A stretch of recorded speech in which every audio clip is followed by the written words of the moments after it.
Katie Chats here at the Royal Theatre in downtown Toronto for the 1K Wave with Ingrid Veninger, who is the executive producer and mentor for all 5 films. You came up with the whole concept. What inspired this 1K Wave? What inspired it was that I really wanted to create an opportunity for filmmakers to take incredibly big creative risks. And I think that writers, they write, they spend 4 hours a day writing, and painters paint, and musicians play music. I know my son plays his music every single day, but sometimes filmmakers will not make a film for 10 years, or they'll spend 5 years on a project, and then they'll be waiting for funding, and they'll be waiting for cast, and they'll be waiting for the right weather, and they'll be waiting for all these elements to fall into place. And they'll never ultimately make their movie. So I wanted to put forward a challenge that was as simple as possible. I will give you $1,000 and I will mentor you, and I joined with Stacey Donen of the Royal, which was a very important component because he gave every film a sound mix free for 1 day with a mixer, which is about a $2,000 value. And he promised each film a screening at the Royal, a big screening. Because I think the exhibition part of it and joining with a distributor is a huge part of what the 1K Wave is about. It's not just about making the films, but it's also about getting them seen. Were you surprised by how many submissions you had when you first made the announcement that you were doing the 1K Wave? Yeah, we received 34 submissions, 27 were first features, 14 were by women directors. There were some docs, there were some narratives, some hybrids, but I was really impressed at how much the Toronto film community stepped up to the challenge. And I would have really liked to have funded more than 5, but I think 5 is a good start. And with the box office that happens over these next 3 nights, Stacey hopes to fuel another challenge in the spring maybe. So maybe this can continue. If people come out, then it can keep happening. And that's kind of inspiring, that it's really the community and it's the audience that makes it happen and keeps it alive.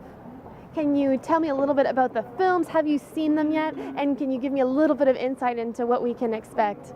Yeah, well, there's 2 first features, one by 17-year-old Ben Roberts, who co-wrote the script Sockeye with his father, very well known and respected actor Rick Roberts. And Ben made the film with his 2 high school friends, Jake and Sam.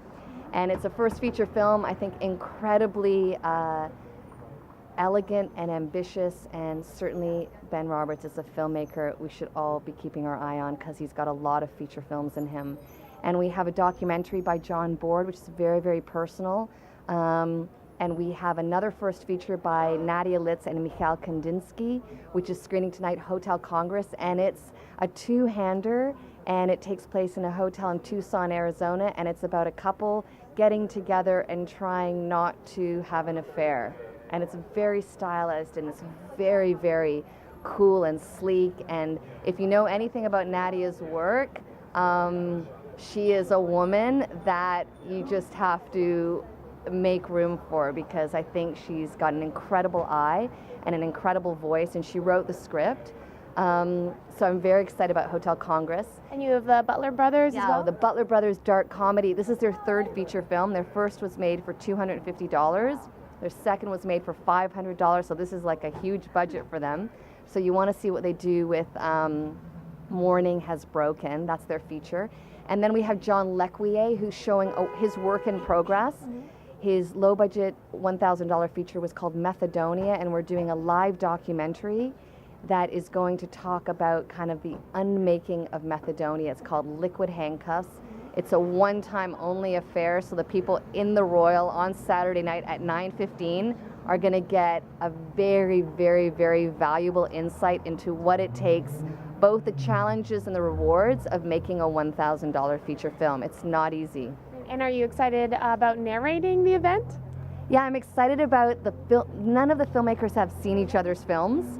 So that's really exciting, and it's very cool that the filmmakers will be doing Q&As after each of the screenings, so the audiences will really be able to engage, because I think this whole movement is about community. Absolutely, people have stepped up to help in all kinds of ways in helping the filmmakers, but also in helping spread the word. And the industry, Telefilm Canada, the Canadian Film Centre, Karen Walton from Inc. Canada, filmmakers Warren P. Sonoda and Charles Officer and my friend Peter Metler, and people have really stepped up to champion the wave. And also, the 34 submissions, I know we only did 5. I mean, I personally funded 5 with my own money, but I know of 5 more that went ahead and made their features anyway. So 10 feature films happened in Toronto over the summer. That's pretty cool. And where is the best place to find out more information on this whole thing and on punk films and on you online? Yeah, you could go to the Royal website, www.theroyal.to, and you can get a whole bunch of information on the challenge and join our Facebook group. We have a Facebook $1,000 feature film challenge Facebook group, and you join that, and then you're not only connected to the 5 filmmakers that are part of this wave, but the 34 that submitted, and they have all kinds of great posts about what they're doing. So join the community for sure. Great. Thank you so much, Ingrid. Congratulations on inspiring so many filmmakers, and best of luck with the event. Thank you. My pleasure. Thank you. I'm Katie Uhlmann reporting for Katie Chats here at the Royal Theatre in downtown Toronto.